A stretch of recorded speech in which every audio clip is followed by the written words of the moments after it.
Hello students, জ্ঞানজ্যোতি coaching সেন্টারের পক্ষ থেকে তোমাদের আরেকবার স্বাগত জানাই।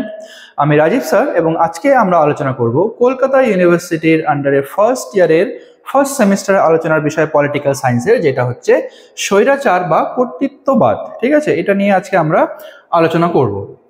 আচ্ছা, তোমরা যারা আমাদের চ্যানেলে প্রথম এসেছো বা এখনও আমাদের চ্যানেলটিকে সাবস্ক্রাইব করোনি, তারা অবশ্যই চ্যানেলটিকে সাবস্ক্রাইব করো এবং পাশে থাকা বেল আইকনটিকে ক্লিক করে দিও, যাতে আমাদের পরবর্তী ভিডিও নোটিফিকেশান তোমরা খুব সহজে পেয়ে যেতে পারো।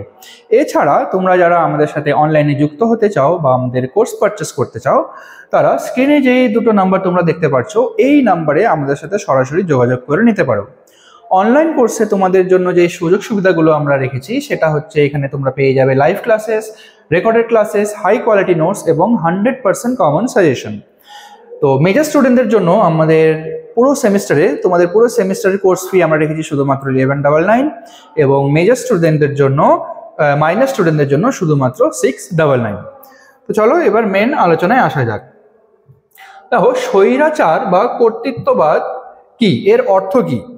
স্বৈরাচার বা কর্তৃত্ববাদ হলো এমন এক ধরনের শাসন ব্যবস্থা যেখানে রাষ্ট্রের সমগ্র ক্ষমতা এক ব্যক্তি বা এক দল ব্যক্তি বা একটি রাজনৈতিক দলের হাতে কেন্দ্রীভূত থাকে। ঠিক আছে, একটা ব্যক্তি বা একটা রাজনৈতিক দল বা যে কোনো একদল ব্যক্তির হাতে পুরো ক্ষমতাটা কেন্দ্রীভূত করা হয়ে থাকে এবং জনগণের রাজনৈতিক স্বাধীনতা কঠোরভাবে সীমাবদ্ধ থাকে। এখানে জনগণের রাজনৈতিক স্বাধীনতা সেভাবে থাকে না, সমস্ত স্বাধীনতাই বা ক্ষমতা এখানে সীমাবদ্ধ করা হয়ে থাকে। এই ব্যবস্থায় শাসনকে ক্ষমতার উপর গণতান্ত্রিক নিয়ন্ত্রণ থাকে না এবং জনগণের মতামত বা বিরোধিতাকে তেমন গুরুত্ব দেয়া হয় না। ঠিক আছে, যেহেতু এখানে পুরো ক্ষমতাটাই একজন বা একটা দলের উপর কেন্দ্রীভূত থাকে, এই জন্য সেভাবে কোনো কিছুর উপরই এরা গুরুত্ব আরোপ করে না। আচ্ছা, স্বৈরাচার বা কর্তৃত্ববাদের বৈশিষ্ট্যগুলো কি আছে দেখো। প্রথমত, ক্ষমতার কেন্দ্রীকরণ। প্রথম বৈশিষ্ট্যটাই হলো ক্ষমতার কেন্দ্রীকরণ, যেখানে আইনসভা, নির্বাহী এবং বিচার বিভাগের ক্ষমতা এক কেন্দ্রেই কেন্দ্রীভূত থেকে যায়। পরবর্তী যে বৈশিষ্ট্যটা রয়েছে, যেটা হলো একদলীয় শাসন ব্যবস্থা। সাধারণত একটি রাজনৈতিক দল বা একজন নেতা রাষ্ট্রশক্তি নিয়ন্ত্রণ করে থাকে। তৃতীয় নাম্বার, নিয়ন্ত্রিত নির্বাচন বা কোনো নির্বাচনও নেই এমনও অবস্থা হয় মাঝে মাঝে, যেখানে নির্বাচন থাকলেও তা প্রতিযোগিতামূলক বা স্বাধীন হয় না। যেহেতু একজনই ক্ষমতায় থাকে, এই জন্য তার জন্য কোনো অন্য কেউ প্রতিযোগিতায় আসে না বা আসতে ওরা দেয় না। চতুর্থ নাম্বারে, বিরোধী দলগুলোকে দমন করা হয় এখানে। যেমন বিরোধী দল বা মতবিরোধ বা প্রতিবাদ খুব সহজেই দমন করে দেওয়া হয়। পরবর্তী, বাক স্বাধীনতার সীমাবদ্ধতা। সংবাদ মাধ্যম, মত প্রকাশ, প্রকাশনা ও সভা সমিতির স্বাধীনতা খুবই সীমিত করে রাখা হয় এখানে। তারপরে আছে আইনের শাসনের অভাব, যেখানে আইন শাসকের নিয়ন্ত্রণাধীন স্বাধীন বিচার ব্যবস্থা এখানে থাকে না। তারপরে কি, গোপন পুলিশ এবং নজরদারি ব্যবস্থা। জনগণের উপর নিয়ন্ত্রণ বজায় রাখতে গোয়েন্দা ও বাহিনীর ব্যবস্থা করা হয়। ঠিক আছে, জনগণ যাতে সরকার বিরোধী না হয়ে পড়ে তার জন্য এখানে কি করা হয়, এখানে গোয়েন্দা বা গোপন বাহিনীর ব্যবস্থা করা হয়ে থাকে।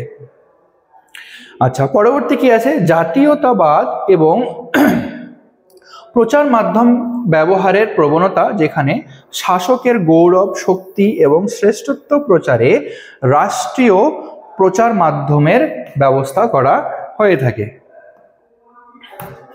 আচ্ছা, এবার কি দেখো, স্বৈরাচারের ধরন কি কি রয়েছে, কি কি ধরনের স্বৈরাচার রয়েছে। প্রথমটা হলো যে ব্যক্তি কেন্দ্রিক স্বৈরাচার, যেখানে কি আছে, পুরো ক্ষমতাই একজন নেতার হাতে কেন্দ্রীভূত হয়ে থাকে। যেমন এটাকে বলা হয় একনায়কবাদ বা একনায়কতন্ত্র। দ্বিতীয় নম্বর, দলীয় স্বৈরাচার, যেখানে একটি রাজনৈতিক দলের হাতে সর্বময় ক্ষমতা থাকে, যেমন একদলীয় শাসন। তৃতীয় নম্বরে, সামরিক স্বৈরাচার, যেখানে সেনাবাহিনী রাষ্ট্র পরিচালনার ক্ষমতা দখল করে থাকে। ঠিক আছে, এখানে পুরো রাষ্ট্রের ক্ষমতা সেটা সেনাবাহিনীর হাতে দিয়ে দেওয়া হয়, যেমন সামরিক জান্তা শাসন। চতুর্থ নম্বরে রাজতান্ত্রিক স্বৈরাচার, যেখানে রাজা বা সম্রাট পূর্ণ ক্ষমতা নিয়ে শাসন করে থাকে, যেমন পরম রাজতন্ত্র। আচ্ছা, স্বৈরাচার শাসনের কারণ দেখো কি আছে। প্রথমটা হলো সামাজিক এবং রাজনৈতিক কারণ। দেখো প্রথমে কি দেওয়া আছে, রাজনৈতিক অস্থিতিশীলতা, যেমন দুর্বল গণতন্ত্র। তারপরে রয়েছে অর্থনৈতিক সংকট, এখানে ট হবে, ঠিক আছে, এখানে অর্থনৈতিক সংকট, যেমন দুর্নীতি এবং দারিদ্র্য। তারপরে রয়েছে সামরিক শক্তির আধিপত্য, যেমন হচ্ছে সামরিক হস্তক্ষেপ। তারপরে রয়েছে জনগণের নিরাপত্তাহীনতা। আচ্ছা, নিরাপত্তাহীনতা যেমন সন্ত্রাস এবং সংঘাত। তারপরে রয়েছে জনগণের অংশগ্রহণের অভাব, এখানে একটু ভুল করে দিয়েছে, জনগণের অংশগ্রহণের অভাব, যেমন রাজনৈতিক উদাসীনতা। ঠিক আছে। আচ্ছা, নেক্সট আছে স্বৈরাচার শাসনের কিছু সুবিধা, এখানে দেয়া আছে। দেখো কি কি সুবিধা হয়, যেমন কি প্রথম সুবিধাটা এটা হলো দ্রুত সিদ্ধান্ত গ্রহণ সম্ভব। যেহেতু ক্ষমতা একজনের হাতেই থাকে, তো যে কোনো ধরনের সিদ্ধান্ত নিতে অতটা বেশি সময় লাগে না। দ্বিতীয় নাম্বার কি, শক্তিশালী নেতৃত্ব এবং প্রশাসনিক নিয়ন্ত্রণ থাকে। তারপরে অস্থির পরিস্থিতিতে স্থিতিশীলতা ফিরিয়ে আনতে সক্ষম এবং উন্নয়নমূলক প্রকল্প দ্রুত বাস্তবায়ন করা হয়ে থাকে এই স্বৈরাচারের শাসনের বিরুদ্ধে, বা সুবিধাগুলো যা যা রয়েছে। তবে এগুলো গণতান্ত্রিক এবং মানবাধিকারের দৃষ্টিতে ততটা গ্রহণযোগ্য নয়। যেমন দেখো কিছু অসুবিধা বা কিছু সমালোচনাও রয়ে যায়। তো প্রথমটা কি, প্রথমে আছে হলো মানবাধিকার এবং নাগরিক স্বাধীনতা এখানে লঙ্ঘিত হয়। এখানে সাধারণ মানুষের কোনো মানবাধিকার বা নাগরিক যে স্বাধীনতা, সেটা এখানে অতটা ভাবে বিশ্লেষণ করা হয় না, এটা এখানে পুরোটাই লঙ্ঘিত হয়ে যায়। বিরোধী মত দমন এবং সন্ত্রাসী রাষ্ট্র ব্যবস্থা প্রতিষ্ঠা করা হয়। বিরোধী মত এখানে পুরোপুরি দমন করে দেওয়া হয়।